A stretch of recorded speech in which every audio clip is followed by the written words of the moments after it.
This is Mikey Mason, and you're listening to Why We Game.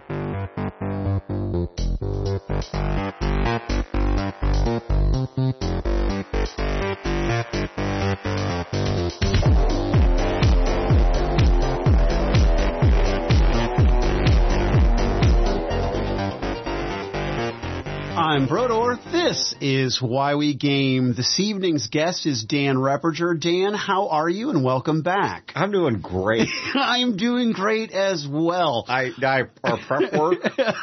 We did a lot of prep for this episode. We did an enormous amount of prep. We did some breathing exercises. There may or may not have been something in front of our mouths when... Okay, now it's just sounding sexual. No, that's terrible. No, basically, so Dan and I, when we talked on the last episode that he was on, we talked to Dan a little bit about his background, both professionally as podcaster and freelance writer, but also as gamer as a kid. But I didn't get to spend the time to indulge my interest in your process. As douchey and artsy as that sounds, I want to understand how you create, because I become obsessively immersive in something, right? So you're like the Joe Rogan of gaming now, because we're just sitting here at a table. It's like just some random room. It's not, I mean, you set it up correctly, but it's not like we're in a proper studio. A proper studio, yeah. And we just sit on opposite sides of the tables with a mic, and there's weed placed out here, and we just kind of, you're suddenly like, oh, I just want to kind of just hear you. I just pick your brain. Yes. No, that's exactly what I want to do. I mean, I'm not trying to emulate Joe Rogan. It wasn't active. This is the Bro Rogan show. Yeah, it wasn't deliberate. But yeah, no, this is exactly what I want to do is I want to have a guest over to my house. Yeah. And I want to film it, right? So I'm getting my camera rig set up and everything. And I want to do it proper because I have realized that I think I'm good at speaking. Yeah. I think I'm okay at interviewing, but I can't do it over the computer, right? I can't do these long distance interviews. I suck at it. And the other thing is I need to be more me, and I've been more me the last few episodes. Yeah, that's a normal. Well, this is where I could probably fill many episodes, is all the shit I've picked up regarding podcasting itself. But, I mean, straight up, that's a huge part of podcasting. I mean, like every show goes through that, where unless the show was built with a very narrow purpose in mind, like this is going to be the HR podcast for some company or whatever crap, if people are just doing it for fun, they kind of go through an evolution where they start off with one idea of what they're going to do, which is often based on what they've observed other people, with the things they like, right? They want to emulate those. But then when they actually sit down on the mics, they start to eventually, hopefully, find their own voice. Well, and that's difficult too, because I try to be me in those interviews, but real me is this weird juxtaposition of respectful and unprofessional. And I think that's off-putting for people, especially people that are in the hobby industry who may not be the most comfortable with themselves. I can be off-putting. So you want to be, what did you just say? You're unprofessional. So that I am respectful, right? But I'm also, you're unprofessional. I'm unprofessional, and so you want to become disrespectful professionally? No. I need to find, because that is totally what we did at the Grab a Trade show. No, we were professional but disrespectful. So yeah, no. I mean, I'm not. I don't know. I mean, because convention season died and I didn't get a second meeting with anybody. Yeah. Right? I don't know how that first impression went. And that's the thing I'm discovering, is that I can't, if I can't make eye contact with you in the same goddamn room, I have a hard time having the conversation. Right. But also, like, if I can go back and interview Steve Lucinski again, I will, because I'll be more myself. I don't know how off-putting that's going to be to him, but I want to try. Yeah, I dig. Okay, I dig. Yeah, so any which way, Dan, to get to the heart of the matter, you wrapped up a very long actual play for Fear the Boot. Yeah. For a game system that you wrote, for a background, a setting that you wrote. Yes. That you are playtesting, and that you are behind the scenes actively working with some other folks in terms of trying to get this game into a physical form, right? Or at least a shareable digital form or something to that effect. Well, I've got a bevy of things that I want to unpack, but first and foremost, how did you start structuring that game, right? So I'm not trying to, drill down into your inspiration, for a couple reasons, but how did you start the structure? So you knew you were going to run this game system and this campaign setting that coincidentally both you created, right? So D&D 5th edition, fine. But you're structuring a campaign. How do you set out to do that? Well, I mean, some of it's going to depend, of course, on where it started. Did somebody come to me and say, I want to play a particular character, I want to play a particular setting, I want to explore a particular portion of the world? Do I know what the group template is? Do I know what the party is going to look like? Or am I just totally shooting blind here? In this case, I think before I really started writing in earnest, you guys had done the group template. And I think it was after that I started working on the game. Because it's like telling any story. The story has some kind of point of genesis, right? It's got some place it started. When people talk about making movies, I've heard them say they make movies based on life experiences. They make movies based on plot ideas rolling around in their head. They make movies based on a message they want to send. They make movies sometimes with a particular actor in mind, that they would just love to see this particular actor or actress play this particular type of role, and so they create a whole movie around that, right? But that kind of gives you your starting parameters. That tells you at least where you're headed, because if your goal is to see a particular actress in a particular role, and you write a movie that is about a completely different person in a completely different role, obviously you fail at what you set out to do. Let me interject. Once we had the group template, right? Yes, which was my starting point for this. Right. And so once we had that, then you were able to say, okay, I know who my principal actors are. What is an interesting framework? Yeah, well, okay, because there's another thing that, if you recall, when we did the group template and character creation, all that stuff, one of the other things I required from everyone was everybody had to give me at least 2, preferably 3 or 4 plot hooks for the characters. So this is something I do in all of my games. I'm even doing it right now in the West Marches game I'm doing for my family, where I require a character creation because I want the game to, A, be personal to the characters, and B, to be populated with things that I know are going to interest them. And so what I get from this process of asking these questions is I get a sense of not just quote unquote what the character is, or even who the character is, but I get a sense of who the player thinks the character is and how the player wants them to fit into the world. So examples of plot hooks is it might be my brother left the house rather abruptly one night. My parents were up talking in hushed tones, and they gave him a pack of stuff and sent him on his way, and that's the last I've seen of him. Right. And my parents have since died, and they never talked about where he went. So we don't know, what this was all about. Is he still out there? Is he alive? Is he dead? Whatever.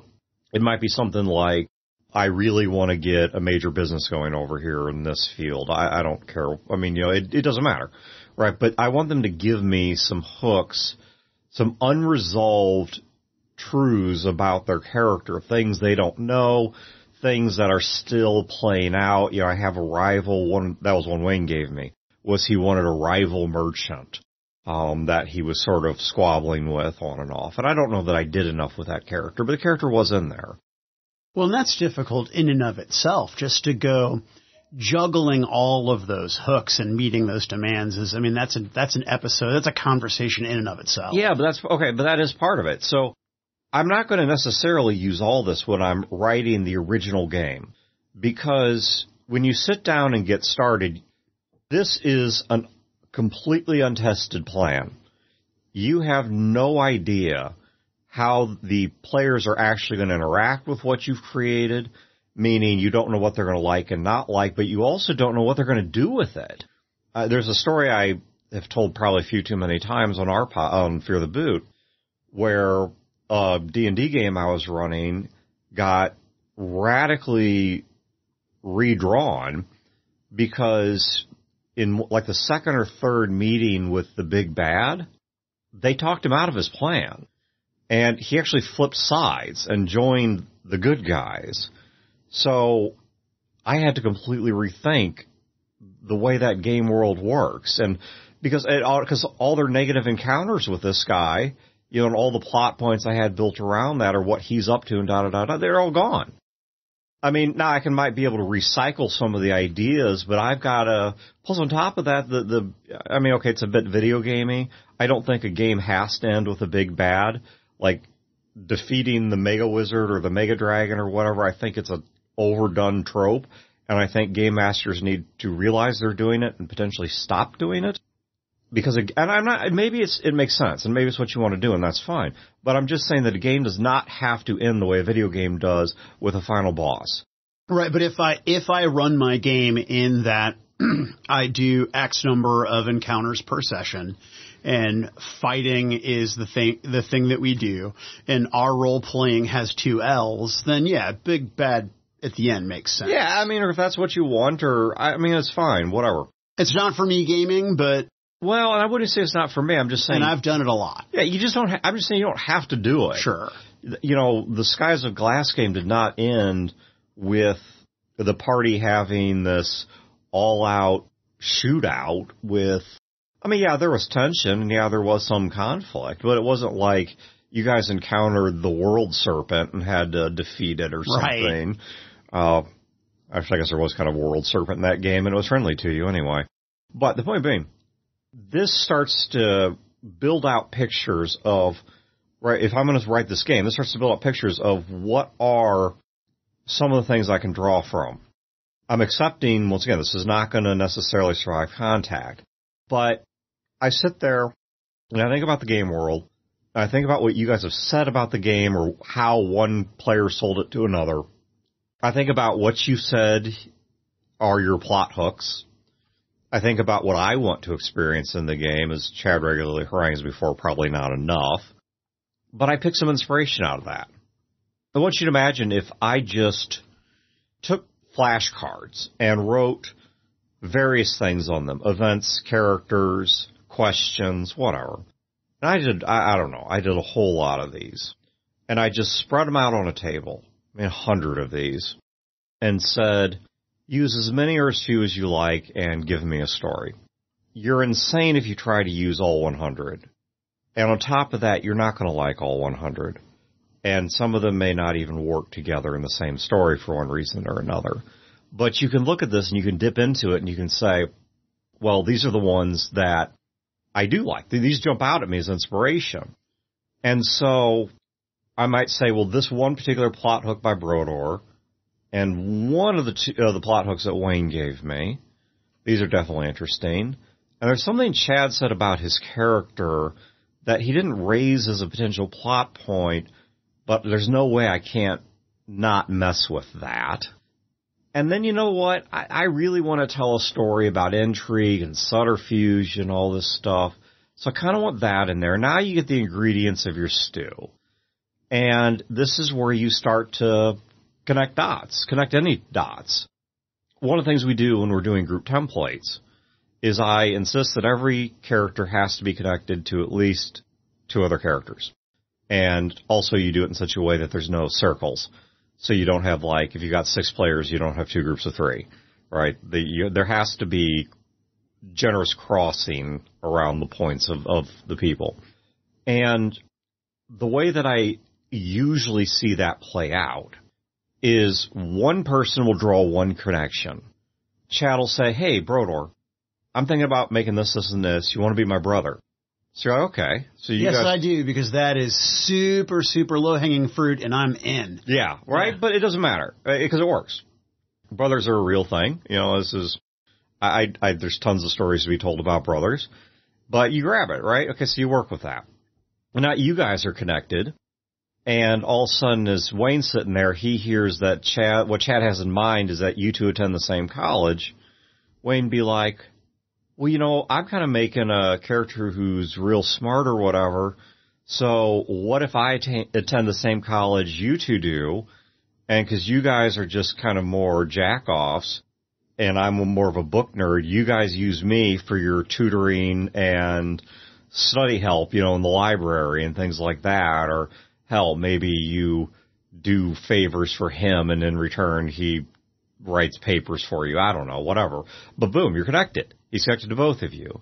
And then somebody else says, so you know what? Okay, so we're doing this around a college. I want to play a girl who has a huge crush on Wayne's character, but he's too nerdy and she's too nerdy, so they don't talk to each other. You know, they just keep hanging out in the same library. Well, okay, that connects it to Wayne, but we need more connection than that. And so maybe we say, and what makes this really awkward is she was one of Chad's ex-flings or something like that. And in fact, he was kind of a dick to her or something, you know, whatever, right? But now they know, the point is they know each other. There's a connection there. But the point is, as you start to look at all of this stuff, and you start to connect dots, first 2, then 3, then 4, then 5, this bigger picture starts to emerge. And it's the same thing in terms of how I build my plots. As I look and I kind of lay out the things that interest me most, or I think have the best potential to get the game started. And once I've got those, I say, let's step back for a minute and let's see if these dots start to paint a bigger picture. Is there a trend amongst all the dots? Is everyone for some reason strangely obsessed with a chemical plant that's up the river? You know, and everybody's character surrounds that? So like, do we have a pattern like that? Or if it's D&D, does everyone seem to center around fighting undead in terms of the way they built their character? And, you know, we've got somebody else who maybe has a beef with a particular undead in their background. Or, you know, if I can't do that, I'll just connect 2 dots and say, well, Brodor wrote his character such that his brother went missing. And it'd be like, Chad's got this, he's kind of sort of tapped into the existence of this group of secretive villains, this little cabal of whatever. What if that group killed Brodor's brother? Boom, I start connecting things, right? Okay, so now, but why? Why did they kill his brother? You know, this is really, it's like Court of Owls, you know, or something like that. Why would they bother killing Brodor's brother? Well, there must have been something bigger about his brother. Well, Eric mentions in his background that he used to work for a military lab and can't talk about what he was doing there. What if they were building some kind of really, really weird technology? It doesn't even have to be a weapon. I don't know. We can come up with what it is. Teleporter to another dimension or something like that. I don't care. We'll figure that out later.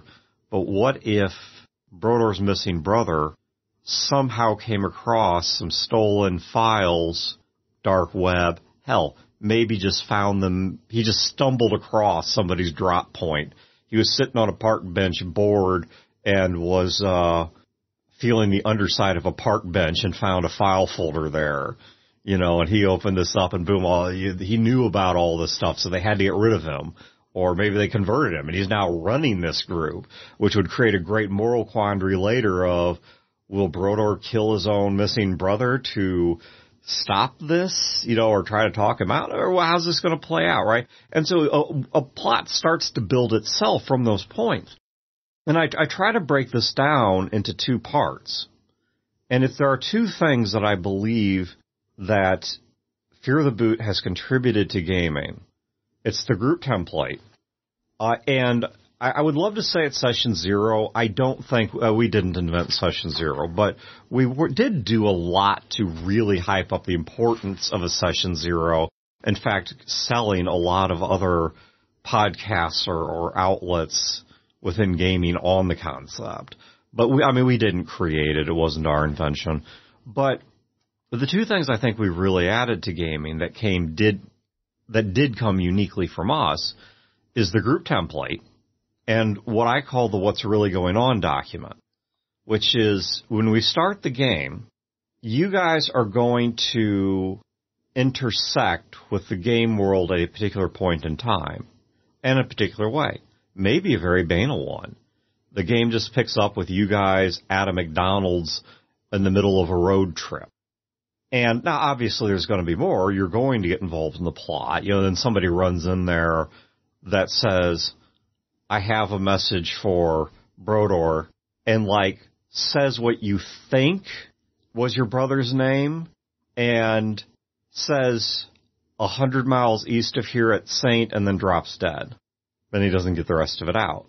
And so, boom, you guys are involved in the plot, right? All right, but what the document, the what's really going on document, what I do with that is I map out that if the players did not exist, this is what's occurring in the world. That right now, this particular faction, let's use the Skies of Glass game as an example. So the what's really going on thing would tell me stuff like there is a group of operatives who are descended from the Federal Secret Service who are trying to manipulate certain events in a way that looks really profoundly bad because they're very manipulative, they're very deceitful, and they seem to be sowing a lot of seeds of conflict and then also simultaneously helping, getting A to fight B, but then helping B. And so it's this really convoluted sort of thing. I knew that at some point I wanted the colony on Mars to get involved, to represent a second axis to what's going on with the pre-nuke pristine city in and around where Jacksonville currently stands. And start building all these things. And so what are they up to? Well, Jacksonville wants to keep the world peace. Mars's big thing is they think it would be better to shake up the world and move it forward. And they're kind of pissed off that Jacksonville is just sitting there and basically letting this nightmare unfold.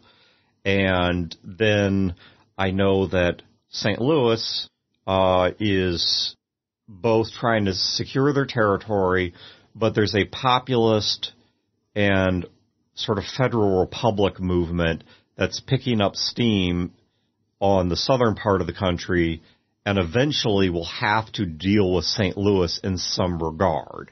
But because they're right next to Jacksonville, Jacksonville may arm or help industrialize St. Louis to keep that under control without getting involved themselves. Now, these are the things that are occurring that have nothing to do with you guys. And how much of that, if you'll excuse let me just use the verbiage you did, how much of that document existed before the group did the group template and created their characters? Almost none. I would say all I had in my head was a few concepts of, wow, a scene like this would be really cool, or a concept like this would be really cool. And for example, the idea of what you guys called the zoo, the group of these operatives using animal code names that were manipulating the world. Did you ever call them the zoo? Or no, you guys invented it. Okay, yeah. I started using it as well, but if memory serves, I think you guys were the first ones to use it. Yeah, I don't recall, but it happened so naturally, right? It just fell into place. I just assumed it was something that you had written. No, they, in fact, had originally another name for their organization. And I don't remember what it was now. And you guys just called them a zoo, and I'm like, it works. We'll just go with that. But I just really want to play around with this concept of who is capable, what kind of people are capable of manipulating this level of a global shit show. To manipulate, you need order. It's a lot easier to manipulate if there's an order for how things work when it's not even clear who's in charge. right? When you have to pit one side against the other, but not just 2, 3, 4, 5, 7 facets that you have to juggle. Yeah, it's difficult. And they knew some things that the world as a whole does not know, because they can trace a really direct line to the people who were in the know when the nukes were launched, which the broader world obviously got the news it happened, but never really. I don't take the cop-out a lot of post-nuke settings do, and I don't think the reason the nukes were launched in Skies of Glass should be there is no explanation, you'll never find out. I think that's a cheap thing a lot of post-nuke settings do. I want there to be a reason, and I proposed a reason in the game that you guys played. I don't know if I'll stick with that as canon. I don't know if I may even, when we publish the game, list a few reasons and say, you as a game master decide, because I really want people to have a sense of ownership in this. But getting back to the zoo, I really wanted to play with that idea of what kind of an organization manipulates this world. And to what end? What is it they want? I mean, that's a fascinating question, because it's human nature. We want to build, we want to change, we want to control.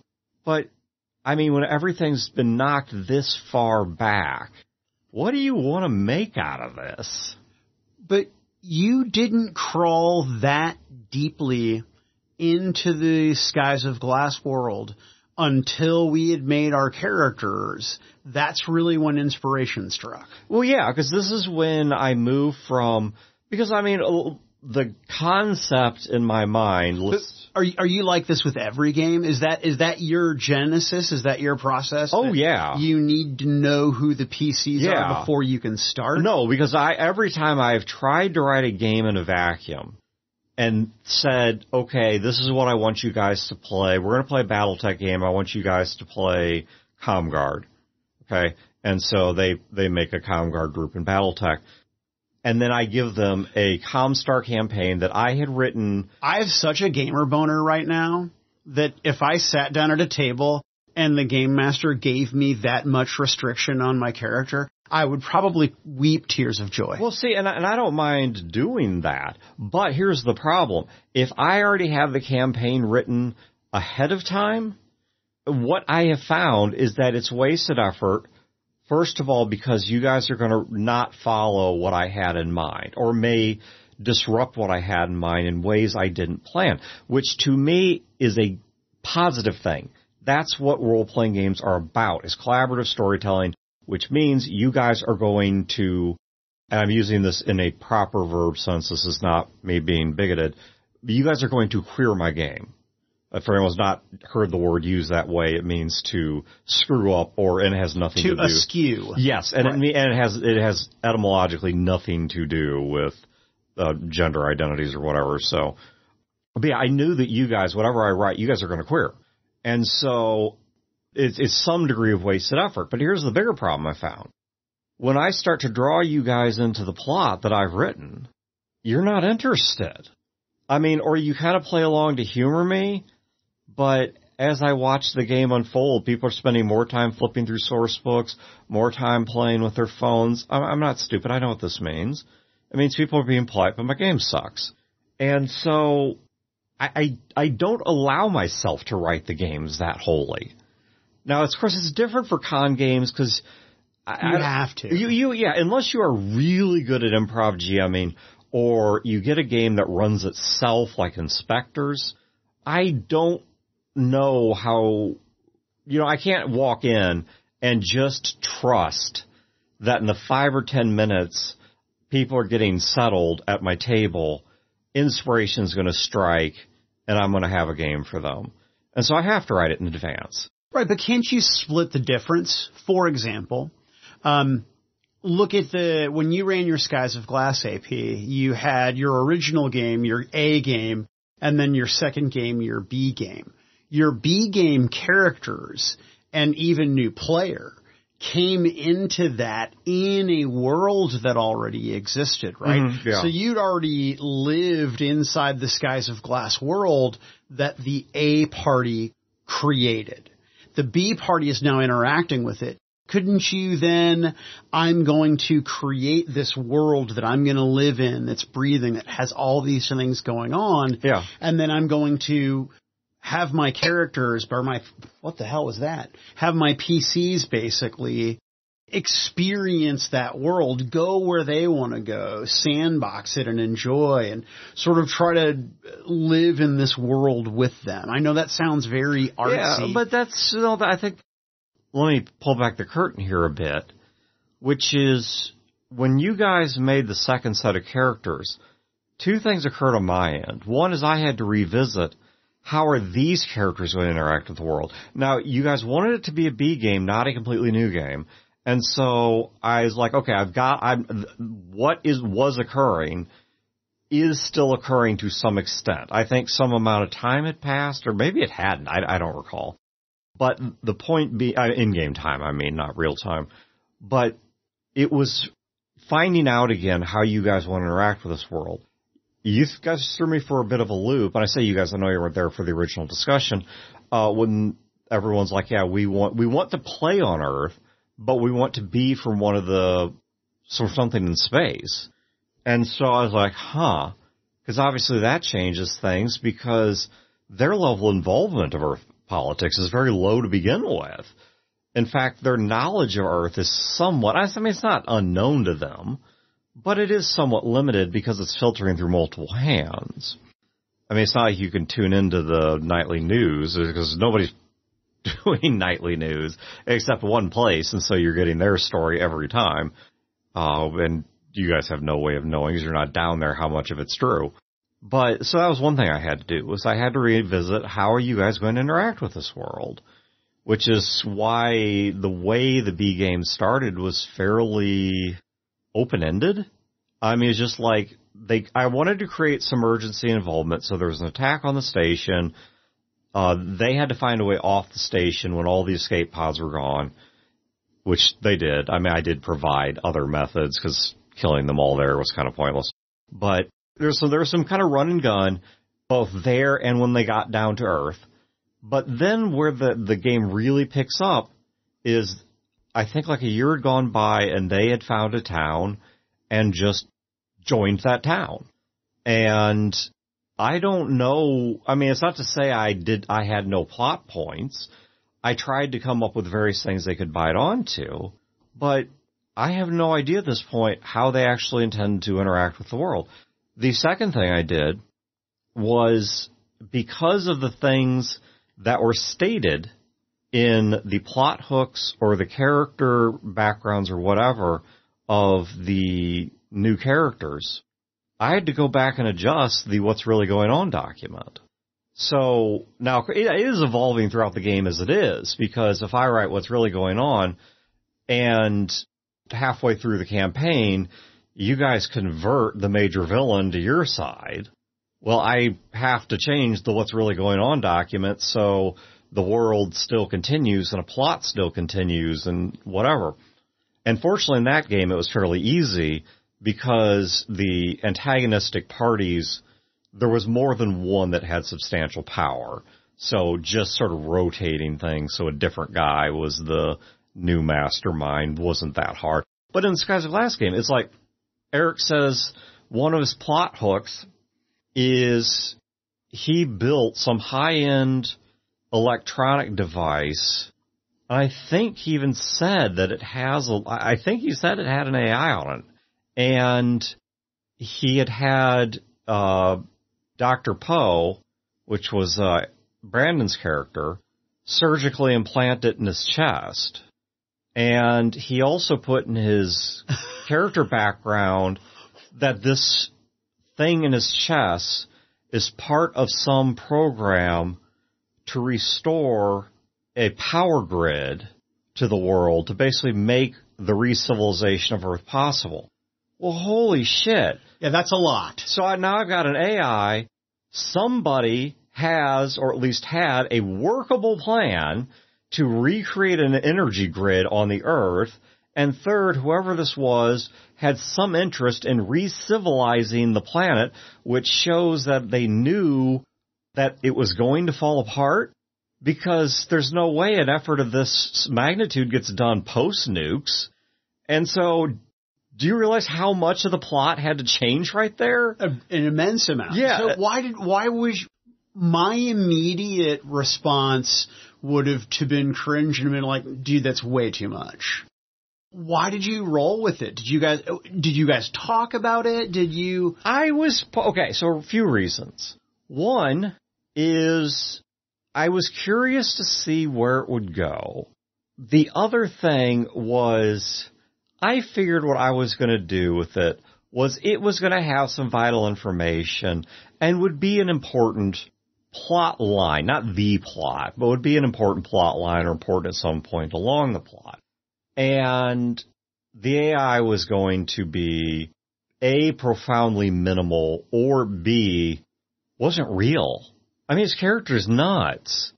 That part I didn't write. He wrote his character to be fairly mentally disturbed. And so I was kind of going there like, you know what, though? It's kind of a weird move to make. But at some point, this is like someone who didn't watch old school Sesame Street. Originally, Snuffleupagus, nobody knew he existed but Big Bird. And every time he showed up, Big Bird would run out and try to get people to come and meet his friend and whatever. And something would always happen to where Snuffleupagus had to leave. And so the grown-ups would show up and whatever, and he's gone, and they just kept thinking it was his imaginary friend.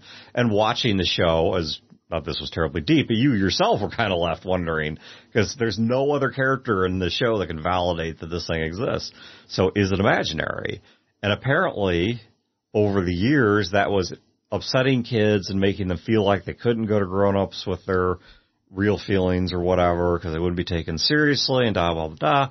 And so they had this episode where finally Big Bird drags out Snuffleupagus and people actually show up and they believe him. And now he's within Sesame Street's internal canon, is a well-known resident of whatever side street they live in. But I said whatever side street is like, okay, they live in Sesame Street. But I just don't know where it's supposed to be located, like Harlem or something. Anyway, but how this applies to this game was, I'm like, what's this thing talking to him? I'm just screwing with him. But we've got people on Patreon who have paid in. We're trying to give them the value for their money. And there's a group where one of their things is they get to make decisions. So I'm like, I'll throw this to the group. Is AI real? And now, I did.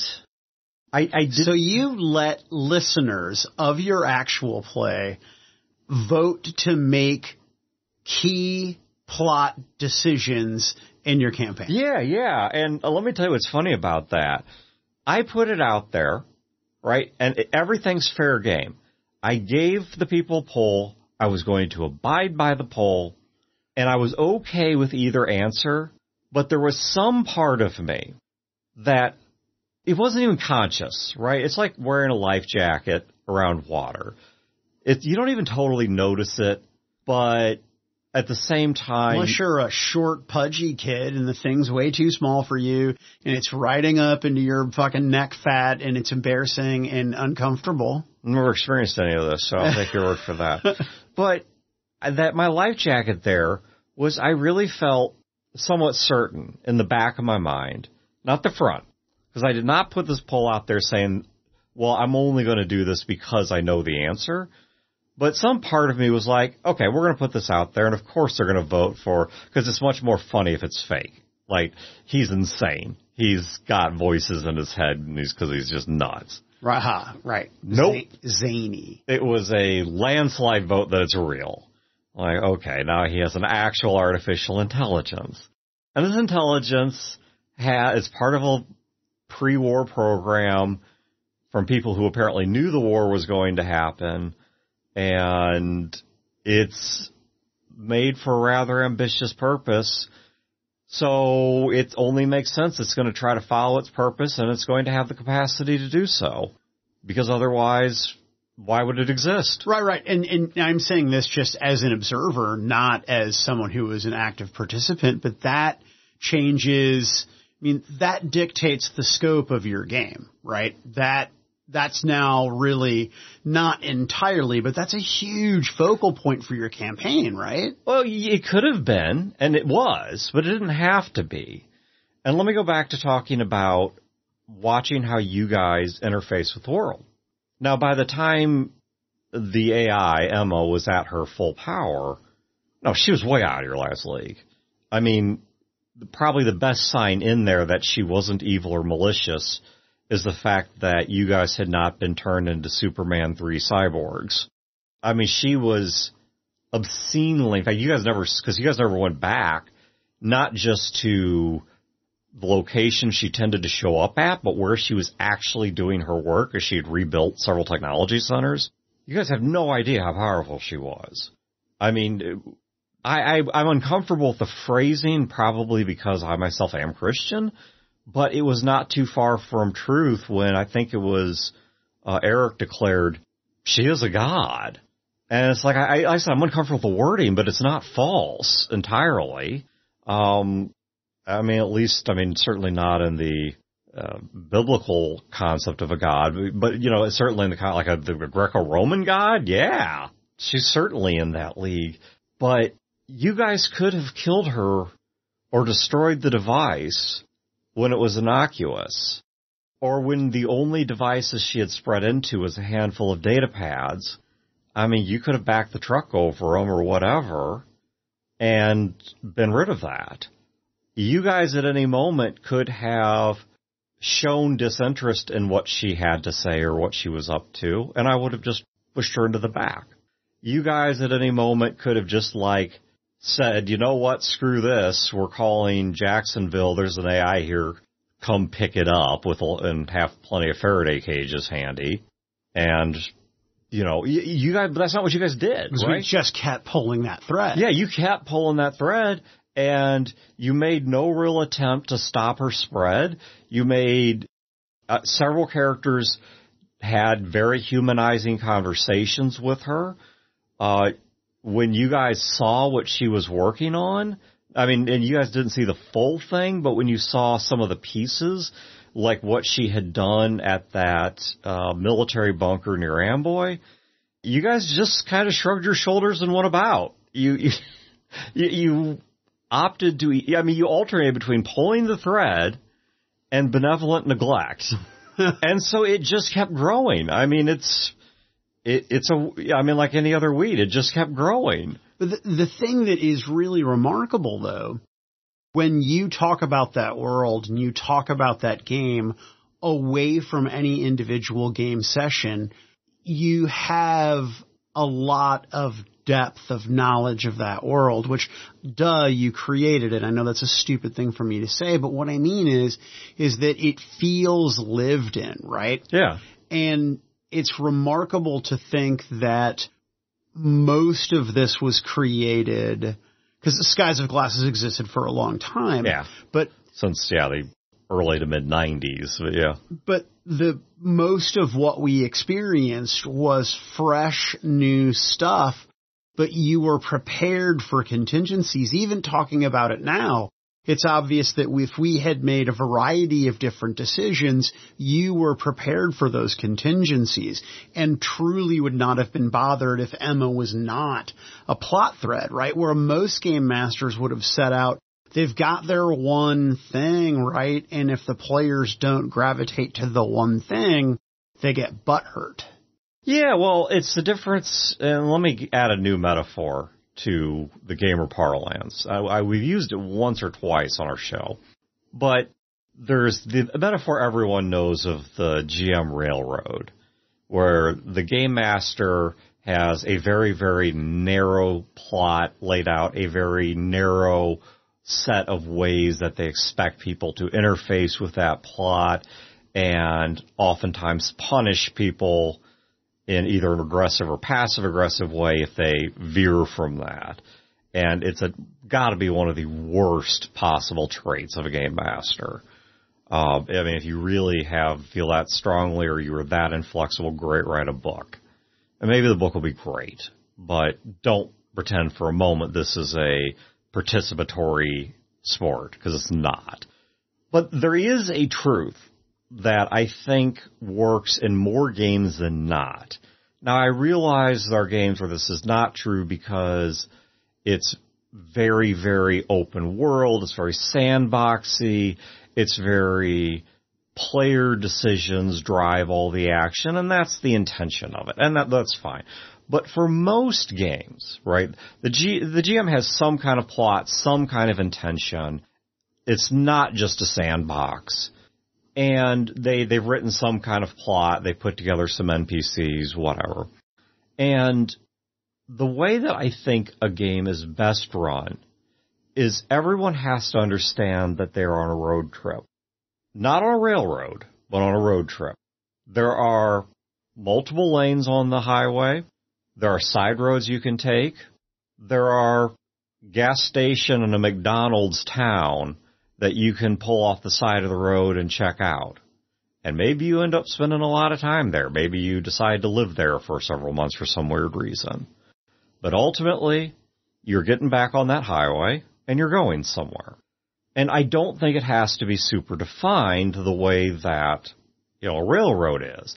Hell, maybe the destination isn't even fixed. I don't know. Certainly. I mean, you indicated that the destination in your Skies of Glass actual play certainly could have changed based on the behavior of your players. Yeah. Well, right. It's like you sit down, and if you're going to have some image of what knits your world together, what its beating heart is, because just as the players are independent of the non-player characters, the NPCs, I mean, I realize we can't think about them down to the same granularity, but they should be living their own individual lives as well. And so, that's where I like that what's really going on document. But imagine if for a moment, let's go back to the road trip. You guys said, hey, we're going to drive Route 66. Okay, we're going to line up all the roads that used to comprise Route 66 and follow it end to end. From, was it Chicago through St. Louis, now to, I think it's LA or something like that. So that's what you're going to do. Okay, so that's how I write my what's really going on document. It's kind of like that. I sit down, I draw a map of Route 66. I'm like, okay, this is what's going on, and here's what's occurring in various states and cities along the way and whatever. But if I forced you to stay on that map, that's railroading. I mean, I can make that an interesting path, but if I've already pre-selected that you're going to stop at this gas station and not that one, even though they're relatively close to each other, or I'm going to write out that you're going to go to McDonald's instead of Taco Bell and this is exactly what you're going to order, all this kind of crap, it's back to being a railroad. And so the what's really going on document, I mean, it's there, but it is constantly evolving because you guys are changing the world. If you're not impacting the world, let's go back to why are you playing the game? Or I should at least say you are impacting the portions of the world that you have the power and the opportunity to impact. Well, certainly, and I think the other important factor that is certainly clear in the games of yours that I have played in, and certainly listening to your advice show and being on it for a long time, is the world is a living, breathing thing, and whether you're involved over in Continent X, things in Continent X continue to change and evolve and progress, etc. Yeah, there's tourist destinations all along Route 66. They're there whether you go to them or not. And the people live lives there. Have you ever wondered, like you pull into these little wayside towns where you pull off the road and all there is a turnaround for 18-wheelers, a gas station, and a fast food restaurant, and you don't even see any houses. Yeah, no, it's creepy. It is weird. It's like I swear these places only. My smoke alarm went off. That's amazing. Well, nobody had to get evacuated from the building. I'm sorry. Everything's okay. We didn't run toward the elevator. We ran toward the stairs. We're all perfectly safe. So you were basically talking about chicken heads and lot lizards and meth sales on lots in the middle of nowhere. Yeah, it's like, where do these people come from?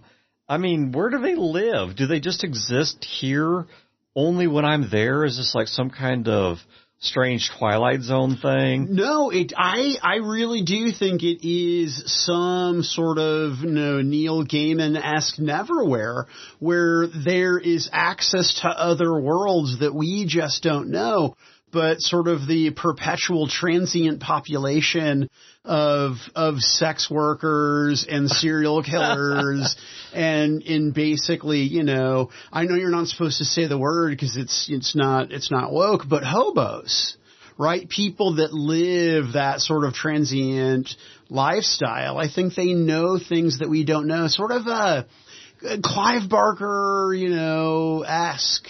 Yeah, I'm not sure I buy into the world's a simulation, but if it is, I wonder if we just keep going to places that, like, they're just sort of being created because we're going there, and that's why they're all about the same, too, is because they just sort of have a template, like, oh, crap, he's saying he needs gas and a Big Mac. Let's right-click and add a gas station McDonald's town up here. Just staffed with enough people. Hey, there's one thing I've never done because I don't want to be killed by the GM of real life. I've never gone into one of these places and asked anyone their name. Yeah, I will use the bathroom there though, right? Like I'll pull off, and I'm not using glory holes. I'll pull over to use the bathroom. And I'm always uncomfortable because I think about, an 80s sort of, crazy horror killer movie like a Jason Voorhees, or I think about a 90s I'm going to get raped and murdered in a bathroom thing, but it does not prevent me from pulling over to use them. Huh. Okay. So if I have to pee, I typically don't go into the bathrooms because they're usually not all that clean. And also, it's a lot of people traveling through there. So it's people have been through, all these different places and who knows what they picked up. So if I just got to pee, I just go behind the place and just pee. It's cleaner. I don't know. So what do your notes look like then? Because you're not a scripted. No. Right. Well, I have scripted scenes, especially at the start of a game. I might have a scripted scene. But no, I don't script games in general. No, what my notes look like is they are a collection of facts. And this is where I probably need to start using like OneNote or something. I don't mean OneNote. There's a program by Microsoft called OneNote. And it's made for you to basically just dump in all of this random content. Like you put anything in there. No, it's delightful. I use it. I advocate strongly for it. And I think that all game masters should use it. I think between OneNote and Google Documents, I don't need paper anymore to run my game. Yeah, the only hesitation I have on Google Docs is because it's not collected the way that a OneNote is, because you could have all your different document types in a OneNote. Is I find sometimes I get a little distracted by the laptop trying to find the exact. So the Google Doc is not for you, it's for your players. It prevents me from having to do the player handouts that I usually do for a game. Okay. Right. So any particular document that is pertinent to the players, whether it's, hey, you met this NPC and da-da-da-da-da information, whatever, or house rules or yada yada. Pretty much anything that they want access to is up there and they can use at their discretion. Yeah. So my notes, and this is why I was mentioning OneNote, they're mostly just a collection of truths. It's not linear truth. And what I mean is like you guys go into a town and you see a certain event, you talk to a certain person, and just for the sake of consistency, I'll note, went to this town, and maybe there's something unresolved, like they got run out of it and both sides swearing revenge, or I don't know, whatever. And any NPCs that happen there. I don't have my SOG notes on me, but let me go through some of those. So like lists of NPCs were a big one. I had a couple of those. I had some reference charts for modifiers for die rolls. I had a couple different maps. I had a map of the Missouri and Mississippi rivers going from, and this was across several papers because I just gone on Google Maps, printed it out, going from the area around, where were you guys from? Not Defiance, not Augusta. You're from... Oh, geez, now I'm embarrassed because I forget the name of the darn town. Herman. Herman. Yeah. So going from Herman, Missouri... The Munster, yeah. Herman, Missouri to St. Louis to a little past Cape Girardeau, so kind of where Missouri, Arkansas, and Tennessee come together. Because I figured that was what I was going to need most. I had a printout of a map of the actual city of Herman. I had a printout of the map of Amboy, of where the town was versus where these real life, I mean, this is a real thing, these military bunkers are. Because you guys at one point were talking about trying to get a fight going between St. Louis and the Southern armies, specifically at the time of Cape Girardeau. I had to look on it because I had said, well, they have a couple of slow-flying gunships and then a few really rudimentary jet planes. And so I had to go out and look up what are the realities of these planes. How fast do they fly? How far do they fly? What does their armament look like? And so How deep did you find yourself going down that kind of rabbit hole? When it mattered quite a bit. I mean, of course, or if I thought it might matter, because the amount of ordnance one of these planes could bring to bear, I mean, it matters. If you've got an enemy that's capable of shooting planes down, precisely what these planes are designed to do, how well they do it, et cetera, this stuff matters now. And I can't just say, well, a plane flies overhead and strafes, and I mean, I guess I could. No, that's exactly it. You could, but something interesting about your personality and the personality of people that generally have analytical brains is that it's almost as if you're more comfortable and more confident with that level of knowledge, so you can describe any variable, right? Like you're prepared for any situation where a game master like, I don't know, Chad would just fucking wing it. Yeah, be like, God damn, it's a fucking plane. I don't care. A plane passes overhead. Yeah. It drops stuff. Yeah. Well, and I think part of it, you're correct, is personality. But I think part of that is also, in the case of Skies of Glass, I wanted it to feel very tied to the continuity of the real world. And so I didn't just want it to be a plane. I actually went and looked up what planes, let's give everyone a quick history of military aviation. So there's currently a company called Boeing. Boeing acquired a company called McDonnell Douglas, and McDonnell Douglas used to be two separate companies, McDonnell and Douglas. So McDonnell Douglas merged, and then Boeing took over McDonnell Douglas. And McDonnell Douglas, or one of the two, was a plane manufacturer that is here in St. Louis. And there are still plane manufacturing stuff in St. Louis. Boeing's primary stuff is in Washington, I think, but they do still do a lot of their major operations here. And so, okay, so St. Louis, in this way that I was running the setting, it's a large, organized industrial power, but not a profoundly advanced one. So this is not some place that's like churning out death robots. So they're going to have to work with the tools they've got, simple designs that are relatively easy to recreate, and things where it's quite possible they could dig up all the details of how these things were built. So where I first started was what planes were built in St. Louis. And so I picked two. The one was that gunship whose name I forget, and the other was the a fighter plane called the Banshee. And those were the two things that they were manufacturing, because both actually were, at one point in history, manufactured in St. Louis. So it's at least plausible all the blueprints and all the files and whatever are stored somewhere they could retrieve. Right, but you at least recognize that is an incredible amount of detail to go into, an incredible amount of research for you, your time, to describe a scene of planes flying overhead in your role-playing game. Now, I'm not deriding it. I'm not running it down. I just think it's an amazing thing, and I don't know if everybody appreciates the time that you put in to do that, or if it was done because you feel it's necessary to do. And once again, I think it's both and. I think, I mean, it's hard to say I do it specifically for this reason. Some of it is just pure impulse or compulsion. I just feel this need to do this. Because I love internal consistency in my games. But I think the reason that I did that specifically is because Skies of Glass is a game that occurs at the micro setting.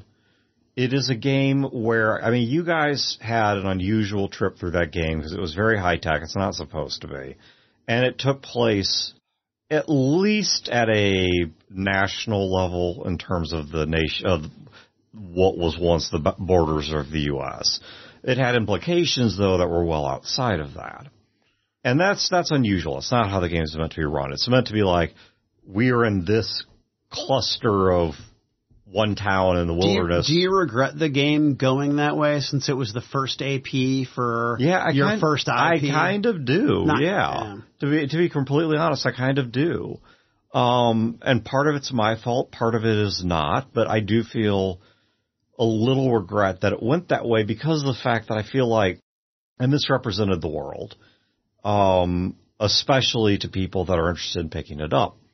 And that's something I really do feel this desire to correct, to have a proper Skies of Glass game at some point. But the reason that I, for example, went for some of those details is because this is a game supposed to happen in the micro setting. You don't have big global conglomerates anymore. Food and things like that are not generally being shipped across the country, right? There's no rail system left. There's no vehicles to speak of. I mean, some people do have them, but whatever. And so it's not like lobster caught in Maine is going to find its way to get traded for the crab that's caught in Washington. It's just not going to happen. And so within that world, where you are is culturally defined by the resources that are available, the industries that matter, which may be only one or two, or maybe many, depending on where you're at, and its immediate surroundings. You know, you can understand a lot about the characters of even modern-day cities by looking at their history, that they have certain practices or they have certain legacy industries that have been there for a while because of what they were. You know, St. Louis is profoundly affected by being a river town. Well, a 3 or 4 or 5 or 6, however many river town. The 3 on the St. Louis flag are the Missouri, the Illinois, and the Mississippi. But you also have the Merrimack and whatever going through here. St. Louis has been profoundly affected by that, which is one of the reasons why St. Louis is a trade and shipping hub. It's one of the reasons why there's a lot of industry in St. Louis. And, of course, its nature as a river town, which made it important to commerce, also is the reason why certain industries popped up and the city developed in certain ways and whatever. And so now a lot of that industry, because river traffic's not what it once was, I mean, it does still matter. We still get large shipping barges coming through here. I mean, tons and tons and tons of them per day. But because it doesn't matter the way it once did, because of the railroad and the interstate highway system and things like that, a lot of St. Louis's industry and a lot of its old boating stuff is now dilapidated. It's unused. But it's still something you could rehabilitate. Or even if you just describe it as being abandoned and dilapidated, well, that's a part of the character of the city. And that's true because of the city's internal consistency. And so when you walk into St. Louis in Skies of Glass, it has to feel like St. Louis. It's not just another generic town. And all the cities you guys stopped at, this is why I had my phone on me and I had a laptop with me, was if you guys like, well, we're going to pull over in this particular town. We need a town. What are the towns near here? Well, first I have to pull up a map and find out what are the towns near here. And but we're going to go to this one. Okay, what is that town? Do you think that those details were important because Skies of Glass is a realistic, dangerous, post-apocalyptic Yeah, because I want game? you to feel like you are where you're supposed to be. I want you to... And if we were playing East Texas University, if it was a little bit, or it came from the Late Late Show or something like that, I presume that those details would not be as important. No, I mean, I'd want internal consistency. Let's say you guys were playing Star Trek. I mean, if you look at Star Trek outside of the presence of certain landmarks or certain culinary traditions, places aren't like they were, right? Places aren't what they're supposed to be. And so I would be profoundly concerned with the internal consistency of Star Trek. I'd want to know that if you guys were on a particular class of ship, that I knew what the details were on that type of ship. I would want to know that if you guys were, I don't know, encountered a freighter, I would want to know that I was accurately representing what a freighter looks like in Star Trek. But I don't think beyond that it matters as much because, first of all, Star Trek is profoundly detached from the real world. In fact, when at least Gene Roddenberry was making it, that was his intention. And I realize some people may be like, well, wait a minute.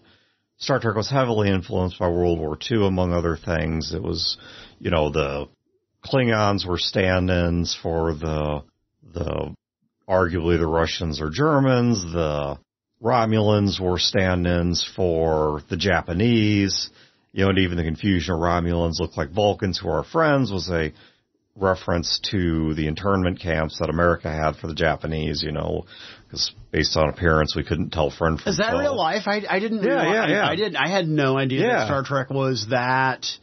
I don't know what the word, derivative is not the right word. Yeah, well, and of course the influence. I guess. Well, in the Enterprise, I mean, it's named specifically after the Big E, or the aircraft carrier. The aircraft carrier Enterprise.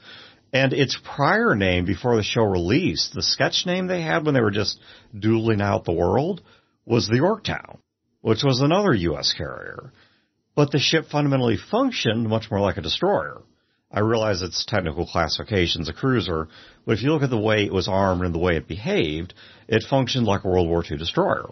And, all this was, and the composition of the bridge and all that kind of stuff. I mean, this was all, and when I say composition, I don't mean where the consoles were, I mean who was on it. These were all statements and little parables and fables, or whatever, meant to reflect something about the real world. And I recognize that.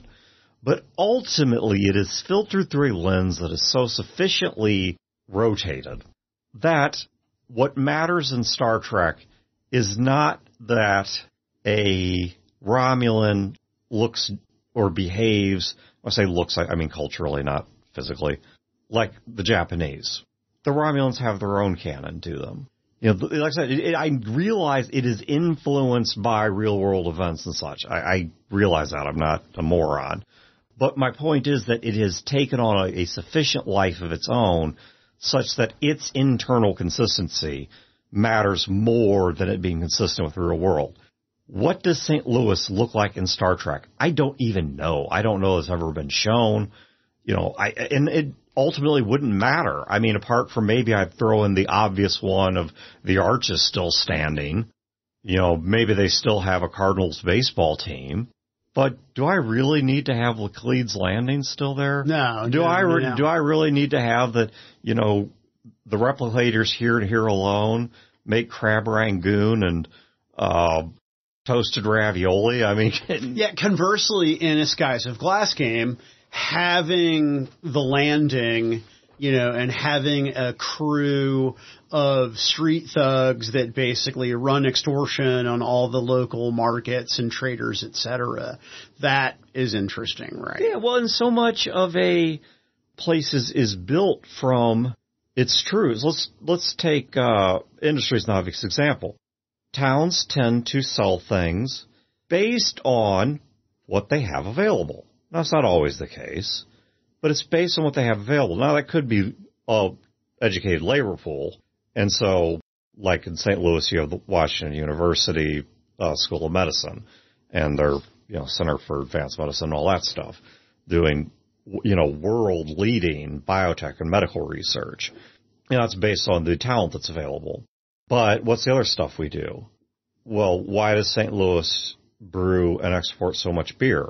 Well, because St. Louis sits on a bunch of cave systems that allow the product to stay cold. And we also sit on a huge, once we remember those rivers I was talking about, plus we have tons of freshwater springs and whatever else. We have a huge amount of fresh water.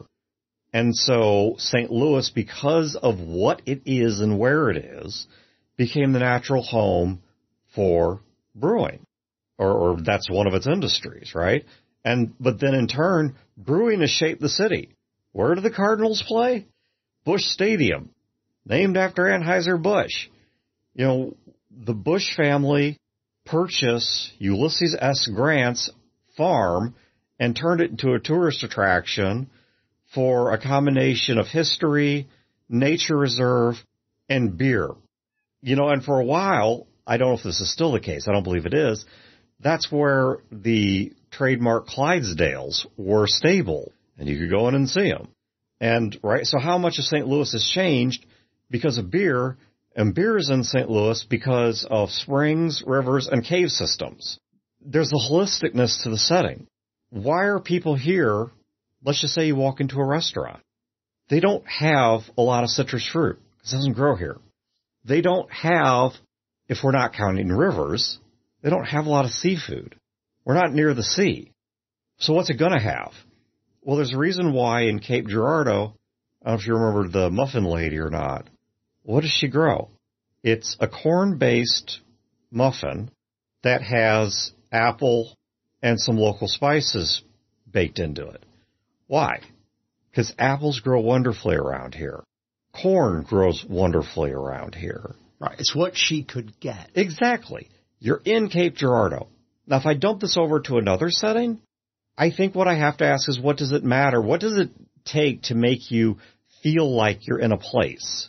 And it doesn't matter as much, I guess, to get it as right to the real world, so much as I just have to get it right to that world. Sure, I understand what you're saying, but that's an incredible level of detail to get into, right? Because, in my game, there would have been a muffin lady, and maybe I would have thought about a local fruit, right?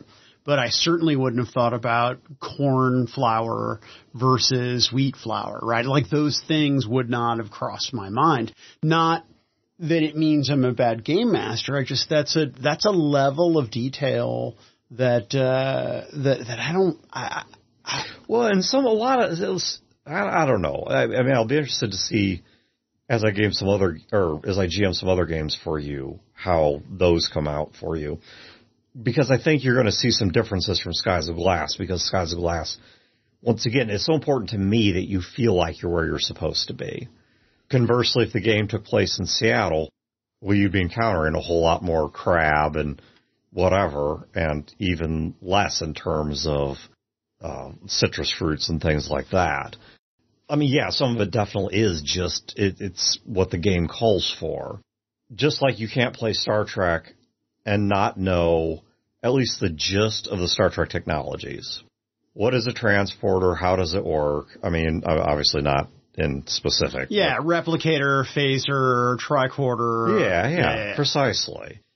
That if you go to the Klingons will act like Klingons. Yeah, even if you watch what are quote unquote the fun and exciting J.J. Abrams Star Trek movies, you still understand what those words mean. Yeah, exactly. And so that becomes what I focus on. But I do still, I'm going to make an admission here. So anyone who stayed this long into the show is going to finally get some real talk. To be completely honest, I think some of my preparation and eye for detail and that kind of stuff, or I won't hand wave it like Chad does, comes from insecurity. And now it is also true. So this is a truth mixed in with other truths. It is also true that, yes, I want that internal consistency. It is also true that thinking about that internal consistency drags out details that are fun to interact with and help populate your world and give it a whatever. It does enrich it in a lot of ways. But you know where the worst two places you can attack someone is either where they're sensitive about something or where they are profoundly proud. Because if you attack someone where they're hurting, I mean, it's obvious why that works. But most people have that one thing, or maybe two or three things, that they feel really good about.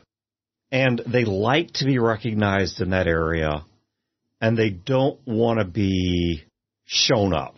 You know, I don't care, for example, if I go onto a tennis court and get stomped, because I don't base any of my self-image around tennis. I've played tennis a few times. I wasn't very good at it. I don't care. I don't give two shits about tennis beyond, like everybody, I'd like to fuck Anna Kournikova, and that's about as far as I care about the hobby. But growing up as someone who was very heavily bullied, I'm still a thin-framed person. I'm in better shape than I appear, but I'm still a skinny person. But I am at least over 6 feet tall. When I was a kid, I was a very, very late grower. I didn't grow until I was in my teens. And so I was tiny, and I was frail.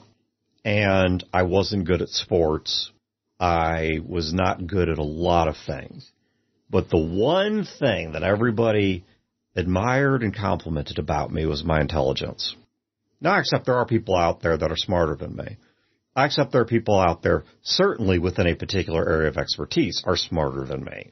You know, there are people that could napkin design the flight surface of an airplane and beyond basic concepts of high and low pressure and lift. That's as far as I could get you.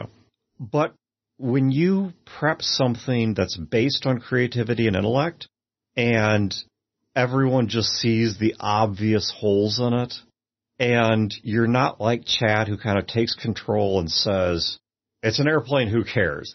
It drops bombs. Do you care about that? You know, and gets you back on subject, you know, kind of and I'm not that kind of GM.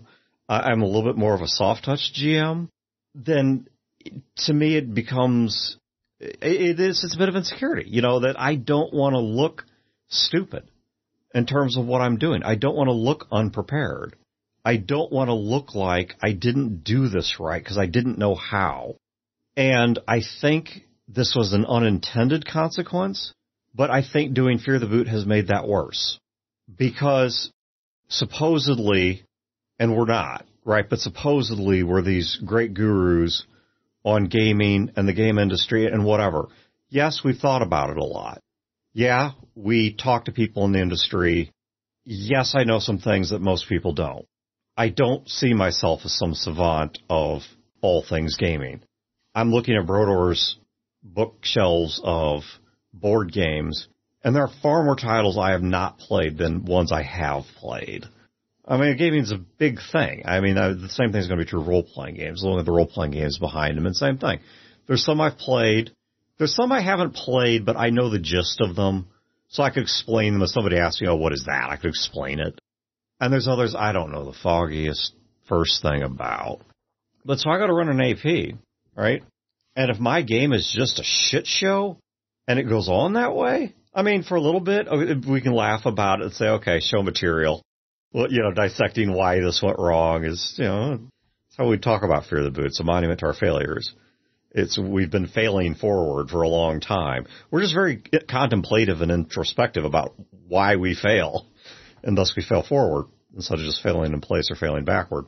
But, you know, I'm putting out this thing, and it's like, it's a homebrew game, which is what Chad and Wayne really wanted to play, specifically Skies of Glass. Set in a location I'm familiar with. I'm supposed to be this, you know, whatever, guru of gaming, which I'm not. But fuck, I gotta make it look good. I mean, it's like, I don't know. It's like being this expert top of the world. I don't know, what do you call somebody who does ballet? Ballayer? I don't know. A dancer? Sure, we'll go with that. Ballet dancer? We'll go with that. Someone who dances in ballet. What the fuck are they called? But the dudes, the huge units. Yeah, what are they called? Yeah, but I mean, it's like, and then on top of that, you've been doing ballet your whole life. You're really good at it. You're really accomplished at it, or at least people think you are. And you've got this show where you talk about ballet, and you've got a school where you teach ballet, and blah, blah, blah. And then, like, on your first big performance in whatever, you're like the headline ballayer. And headline ballayer. And you just, first thing, you do your little twinkle toes walk out, and then you just eat stage. You better make that the best damn stage eating performance. Like, I mean, you better have your arms out in perfect pose, slide across that floor like you meant to do it. I mean, it's like, do you get what I mean? I do, because you don't see Tony Robbins going to a corporation and running the human resource management department.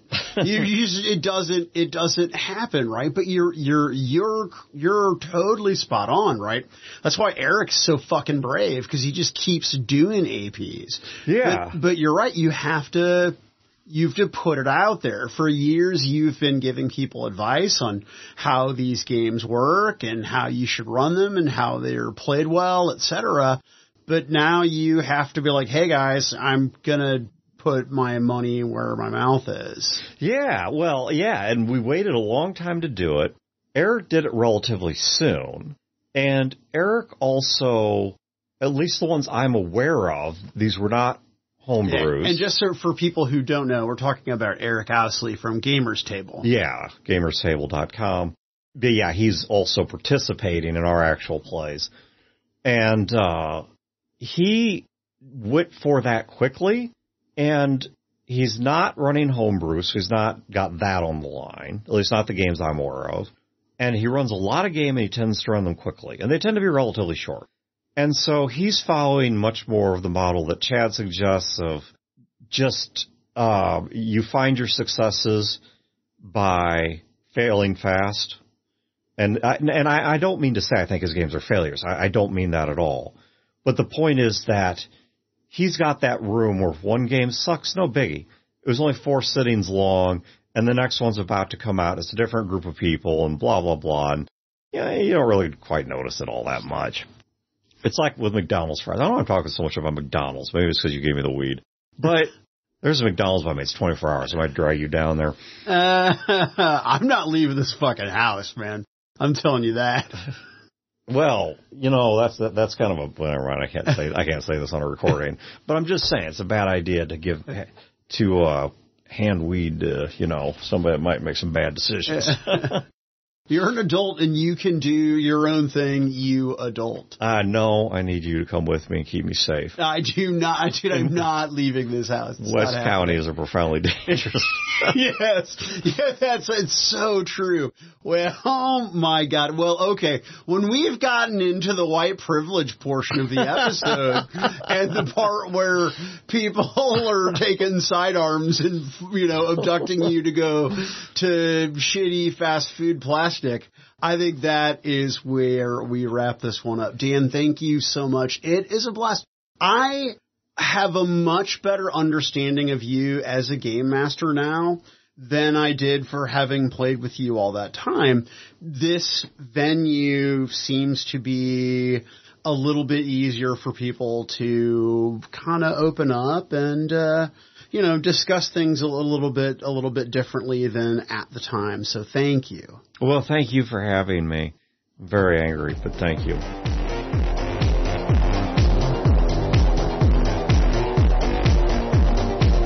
Why We Game is a production of the Influence Foundation. All rights reserved. Audio editing by Brodor. Music by Owen Godwin.